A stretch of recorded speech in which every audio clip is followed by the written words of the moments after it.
বলিউড ও টলিউডের জনপ্রিয় সঙ্গীত শিল্পী অরিজিৎ সিং গত এক দশক ধরে হৃদয় ছোঁয়ার মতো অসংখ্য গান উপহার দিয়েছেন এই সুরের জাদুকর। কিন্তু এবার সে পথে রাশ টানার সিদ্ধান্ত নিয়েছেন গায়ক।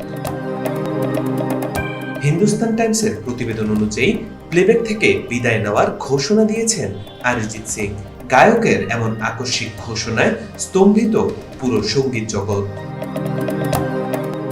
মঙ্গলবার সন্ধ্যায় সোশ্যাল মিডিয়ায় এক পোস্টের মাধ্যমে অরিজিৎ জানান প্লেব্যাক গায়কের দুনিয়া থেকে বিদায় নিচ্ছেন তিনি। অরিজিতের ভাষায়, হ্যালো সবাইকে নতুন বছরের শুভেচ্ছা।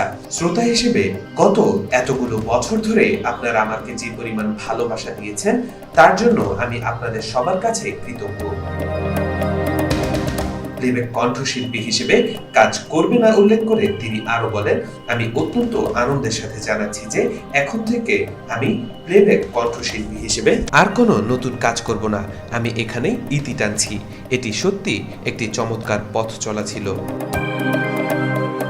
এদিকে অরিজিতের এমন হুট করে দেওয়া ঘোষণায় ভক্তদের মাঝে মিশ্র প্রতিক্রিয়ার সৃষ্টি হয়েছে। কেন তিনি ক্যারিয়ারের তুঙ্গে থাকা অবস্থায় সিনেমার গান থেকে সরে দাঁড়ানোর সিদ্ধান্ত নিলেন তা নিয়ে চলছে নানা বিশ্লেষণ। তবে তিনি সিনেমার বাইরে ব্যক্তিগত প্রজেক্ট বা লাইভ কনসার্টে নিয়মিত থাকবেন কিনা সে বিষয়ে স্পষ্ট কোনো বার্তা দেননি। 2011 সালে মার্ডার 2 ছবির ফির মোহাব্বত গান দিয়ে তার প্লেব্যাক সফর শুরু হলেও 2013 সাল ছিল তার জীবনের টার্নিং পয়েন্ট। আশিকি 2 ছবির তুম হি হো গানটি রাতারাতি তাকে গ্লোবাল সুপারস্টার বানিয়ে দেয়। এই একটি গান প্লেব্যাক সঙ্গীতের সংজ্ঞাই বদলে দিয়েছিল। অরিজিতের বিশেষত্ব ছিল তার বহুমুখী প্রতিভা।